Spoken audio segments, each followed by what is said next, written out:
Perkenalkan, nama saya Dinis Metiwa, NIM 859 289 287. Saya akan membuat video mengajar untuk sebuah tugas 3 mata kuliah filsafat.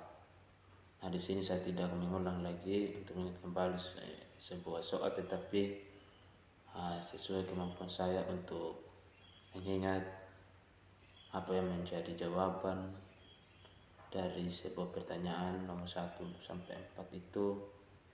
Mohon maaf jika ada kelemahan-kelemahan saya sebentar dalam menyampaikan isi materi dalam video ini. Jadi baik, saya sebagai guru PAUD yang berkuliah di UT sebagai S1 PG PAUD, langsung saja dalam jawaban, yaitu nomor 1, makna pilar konteks pendidikan. Di sini sebuah pilar itu dalam pendidikan adalah dasar atau penyangga yang menjadi fondasi yang kuat bagi kepentingan untuk anak usia dini semenjak mereka mengenal sebuah pendidikan. Kita tahu bahwa di sini adalah sebagai fondasi. Jadi titik awal mereka mengenal sebuah belajar. Seperti sebuah proses yang harus anak lakukan. Tentu mereka harus mampu mencapai sebuah tujuan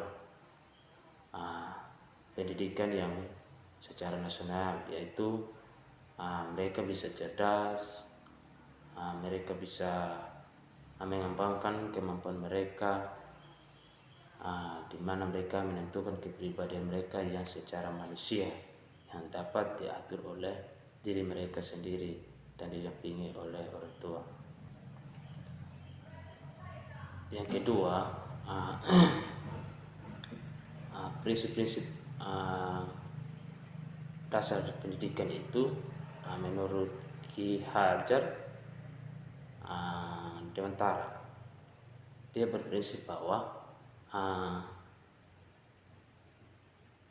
ada yang pertama itu melalui ingarsa tolodo, yang artinya di mana sebuah ini memberikan teladan seseorang pendidik yang memimpin harus menjadi sebuah contoh bagi anak-anak, sebuah teladan yang mendasar untuk sebuah dasar ilmu yang didapat oleh anak. Yang kedua, ingamadia, yang artinya ini membangun sebuah semangat atau sebuah tindakan yang hadir di tengah pendidikan, yang mendorong sebuah motivasi, membangkitkan kemauan anak sehingga mereka dapat semangat belajar. Yang ketiga, ada tuturi handayani, yang artinya akan memberikan dorongan, akan memberikan kepercayaan kepada peserta didik untuk leluasa dalam mereka dapat berkembang secara mandiri. Nomor 3 itu prinsip relevan Dewantara di era digital itu di mana dalam pembelajaran yang secara teknologi yang berkembang saat ini, diwajibkan sebagai pendidik itu harus menjadi teladan yang bermanfaat, efektif, yang berguna, berdampak bagi anak-anak didik kita.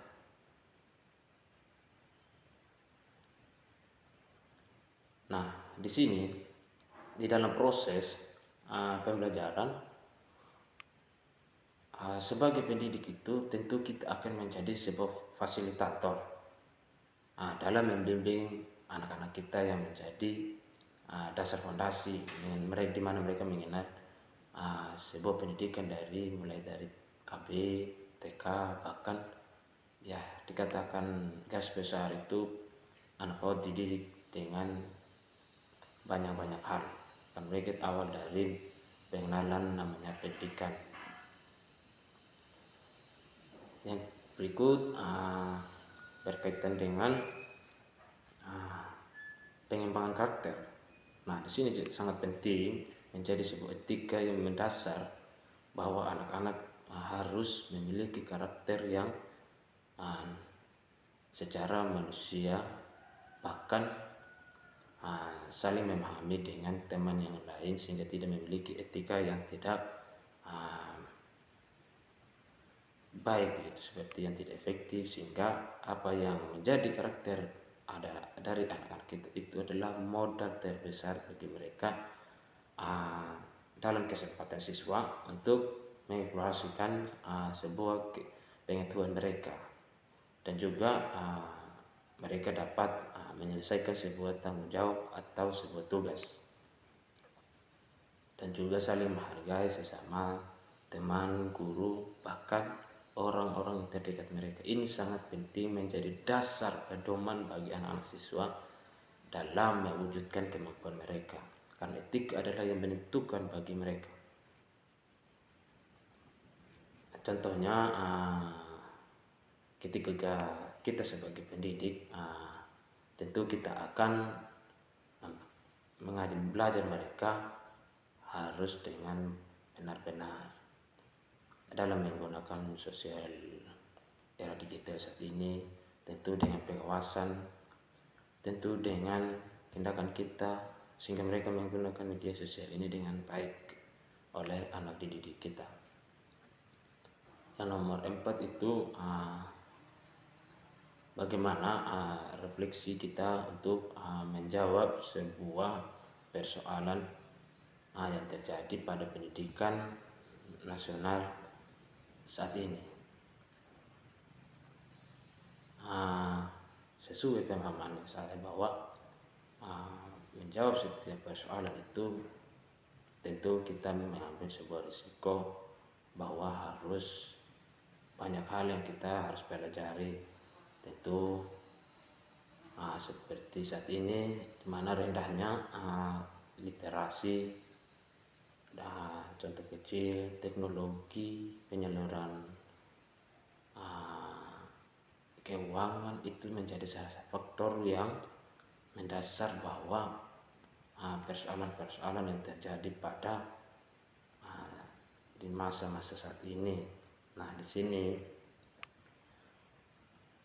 harus memberikan sebuah dukungan atau kita akan bekerja secara baik dalam sebuah tanggung jawab itu. Nah, di sini menjadi penyalahgunaan teknologi ini memang sangat ada segi risiko, ada juga segi positifnya. Nah, jadi disarankan kepada orang tua dan guru dalam anak-anak menggunakan sebuah teknologi harus didampingi dengan baik sehingga mereka dapat bermanfaat bagi kehidupan dan kemajuan mereka sesuai dengan zaman sekarang dengan perkembangannya sebuah era digital. Mungkin itu saja sesuai apa yang saya mampu. Mohon maaf jika ada kesalahan kata atau kekurangan materi, bahkan mohon dimaafkan lagi jika dalam pemahaman saya berkaitan dengan tugas ini. Sekian dan terima kasih. Tuhan Yesus memberkati. Dosen pembimbing semoga sehat selalu, pihak OT diberkati Tuhan Yesus. Shalom, selamat pagi. Sekian.